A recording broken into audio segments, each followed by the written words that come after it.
Film का नाम nobody sleeps in the woods tonight. Film की शुरुआत में साइकिल में एक पोस्टमैन को दिखाया जाता है। वह एक घर में जाता है। वह उस घर का दरवाजा खटखटाता है। घर के अंदर एक महिला तेज आवाज में गाने सुनते हुए खून वाले कपड़े धो रही थी। यहाँ दीवार पर दो जुड़वा बच्चों की फोटो लगी हुई थी। हालांकि बाहर पोस्टमैन इंतजार कर रहा होता है, लेकिन अंदर उस महिला को कुछ सुनाई नहीं देता। इसके बाद पोस्टमैन को अजीब आवाज सुनाई देती है, तो वह घर के पीछे की ओर जाता है। वह बेसमेंट का दरवाजा खोलता है और कुछ देखकर हैरान हो जाता है। वो पीछे मुड़ता है, लेकिन कोई जानवर उसे पैरों से खींचकर अंदर ले जाता है। अगले दृश्य में कुछ सालों बाद का नजारा दिखाया जाता है।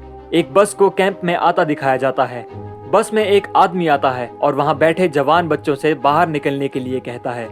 बताया जाता है कि यहाँ पर इंटरनेट मोबाइल एडिक्ट बच्चों को लाकर उनकी इस आदत को खत्म करने की कोशिश की जाती है। इसके बाद उन सभी बच्चों से उनके मोबाइल लैपटॉप ले लिए जाते हैं। सभी बच्चे वहां इकट्ठे होते हैं। इसके बाद एक गाड़ी आती है और वहां एक लड़की निकलती है।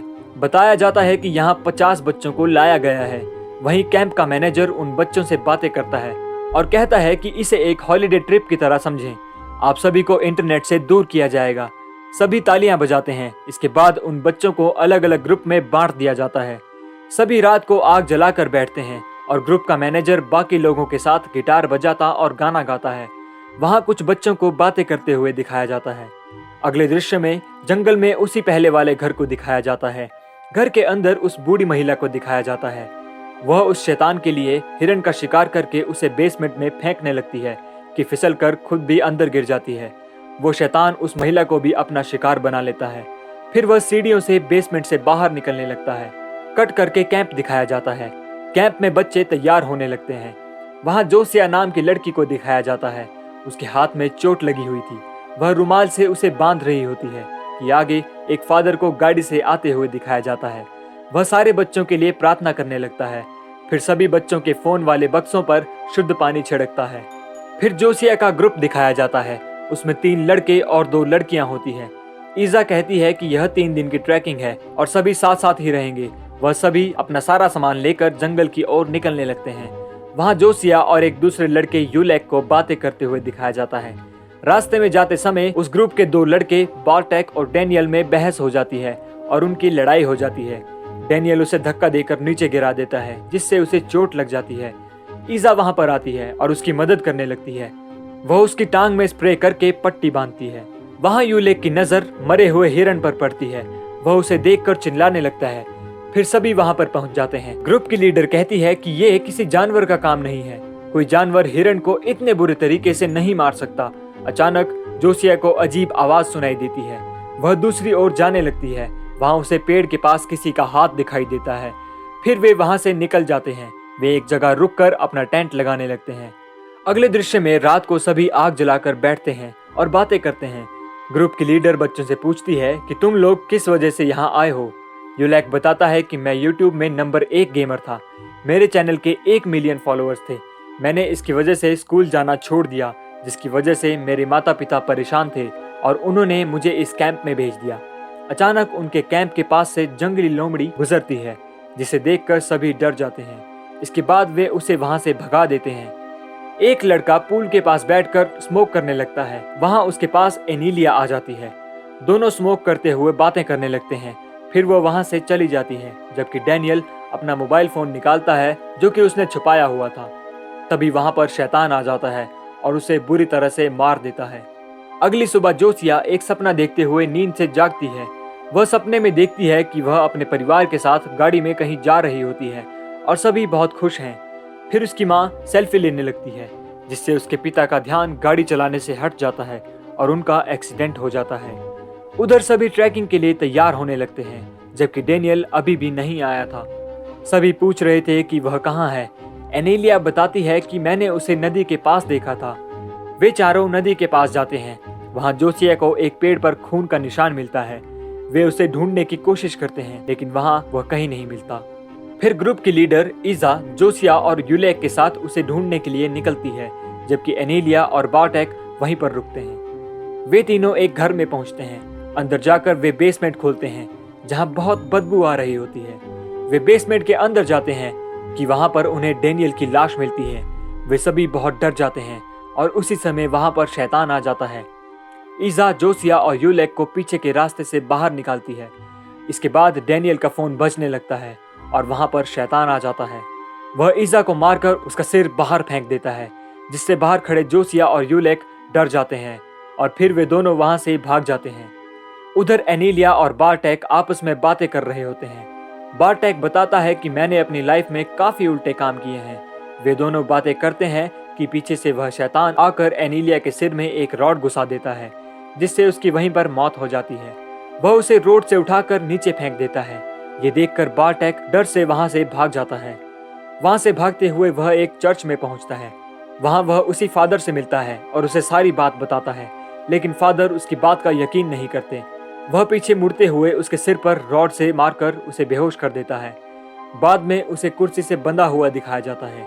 जब उसे होश आता है तो फादर मुस्कुराते हुए कहता है कि मैं तुम जैसे लोगों को अच्छी तरह से जानता हूँ। तुम उल्टे काम करते हो और फिर यहाँ आ जाते हो। फादर कहता है कि तुम पिछले साल भी आए थे। अब फादर को चर्च के बाहर अजीब सी आवाज सुनाई देती है।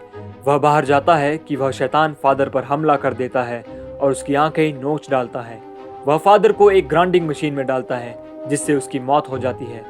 चर्च के अंदर बार्टेक किसी तरह अपने हाथ से रस्सी निकाल लेता है, फिर वह बॉक्स में छिप जाता है। उधर जोसिया और यूलेक एक अनजान आदमी के घर में पहुंचते हैं। दरवाजा खोलने पर वह आदमी उन्हें अंदर आने के लिए कहता है। वह आदमी शुरू वाला ही पोस्टमैन होता है, जो कि अब बूढ़ा हो चुका था। वह उससे मदद मांगते हैं। पोस्टमैन उनसे कहता है कि कुछ साल पहले एक महिला अपने जुड़वा बच्चों के साथ उस घर में रहती थी। एक दिन आसमान से एक फायरवॉल जंगल में आकर गिर गई। यहाँ दोनों बच्चे उसे एक स्टोन समझकर अपने घर ले गए। उन दोनों ने उसे अपने बिस्तर के नीचे रख लिया, लेकिन रात के समय उस पत्थर से काले रंग का तरल पदार्थ निकला और उन दोनों बच्चों के अंदर चला गया। इससे दोनों बच्चे अजीब तरह से दिखने लगे और किसी शैतान में बदलने लगे। उन दोनों ने अपने कुत्ते को भी मार कर खा लिया। अगले दिन उनकी माँ ने उन्हें बेसमेंट में देखा तो वो बहुत डर गई। फिर उसने उन दोनों को हमेशा के लिए बेसमेंट में कैद कर दिया। वह सालों तक उसी बेसमेंट में अपने बच्चों के लिए खाना देती रही, लेकिन एक दिन वह भी बेसमेंट में गिर गई और उनका शिकार बन गई। बताया जाता है कि वह शैतान वही बच्चा है और उसका भाई भी उसके साथ ही है। अब जोसिया और यूलेक फैसला करते हैं कि यहाँ से निकलने के लिए उन्हें एक फोन की जरूरत है, जो कि डैनियल के पास है। वहां से वे दोनों बेसमेंट के लिए निकल जाते हैं।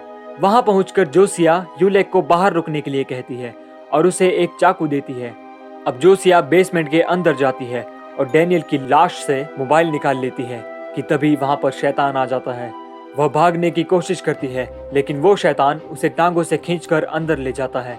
वहां दिखाया जाता है कि वह जोसिया को नहीं मारता, बल्कि उसे करीब आने को कहता है। अचानक वहां यूलेक आकर उस पर चाकू से हमला कर देता है। अब वह शैतान गुस्से में आकर जोसिया और यूलेक पर हमला कर देता है। वह यूलेक को बहुत मारता है, हालांकि जोसिया वहीं पर बेहोश हो जाती है। अगले दृश्य में जोसिया फिर से वही सपना देखती है। वह देखती है कि कार में आग लग गई है, उसके पिता बच गए हैं और कार से बाहर निकल रहे हैं। वह काफी जख्मी है और वह रोने लगती है। तभी बेसमेंट में उसे होश आ जाता है। वहां उसके साइड में यूलेक को चाकू से मार दिया गया होता है और वह तड़प रहा होता है। जोसिया उसके पास जाती है और वह कहता है कि इस चाकू को मेरे पेट से निकाल दो। जोसिया रोते हुए ऐसा करती है और उसकी मौत हो जाती है। जोसिया का पैर चेन से बंधा हुआ होता है और जोसिया चाकू से उसे खोलने की कोशिश करती है। चेन खुल जाती है। जोसिया वहां से भागने लगती है कि अचानक वो रुक जाती है। वो उसका सामना करने का फैसला करती है। वह एक तलवार जैसे चाकू को उठाती है और बेसमेंट के दरवाजे से घर के अंदर जाने लगती है। वहां बिस्तर पर वह शैतान सो रहा होता है। जोसिया उस पर हमला करके उसे मार देती है। अगले दृश्य में पोस्टमैन को दिखाया जाता है। उसे महसूस होता है कि उसके घर के बाहर कोई है। वह अपनी बंदूक उठाता है और शैतान समझकर गोली चला देता है। फिर वह बाहर देखने जाता है। उसे बार्टेक मिलता है, जो कि चर्च में छिपा था। गोली लगने से बार्टेक की वहीं पर मौत हो जाती है। उधर एक पुलिस अफसर को गाड़ी में दिखाया जाता है। वह गाड़ी में बैठा हुआ होता है कि तभी जोसिया वहां पर आ जाती है और उसे सारी बात बता देती है। वह उससे मदद मांगती है। वह उसे गाड़ी में बिठाकर कैंप में छोड़ने के लिए जाने लगता है। रास्ते में उसे शैतान का भाई मिलता है। वह गाड़ी रोककर उसकी मदद करने के लिए उतरता है। जोसिया चिल्लाकर उसे वहां जाने से रोकती है, लेकिन वो सुन नहीं पाता। जैसे ही वह उसके पास जाता है तो शैतान उस पर हमला कर देता है और उसके शरीर के टुकड़े कर देता है। ये देखकर जोसिया बहुत डर जाती है और कैसे न कैसे करके दरवाजा खोलकर खुद ड्राइव करने लगती है। वह उस शैतान को गाड़ी से बार बार कुचल देती है, जिससे वह मर जाता है। अब वह गाड़ी से वहां से चली जाती है। अगले दृश्य में रात को दो आदमी दिखाए जाते हैं जो नशे में हैं। वे रात में सड़क पर घूम रहे होते हैं कि उस शैतान को देखते हैं। वह अब भी जिंदा था। बताया जाता है कि वे दोनों मरे नहीं होते हैं। उन दोनों को वापस जिंदा होते हुए दिखाया जाता है। इसी के साथ ये फिल्म यहीं पर खत्म हो जाती है।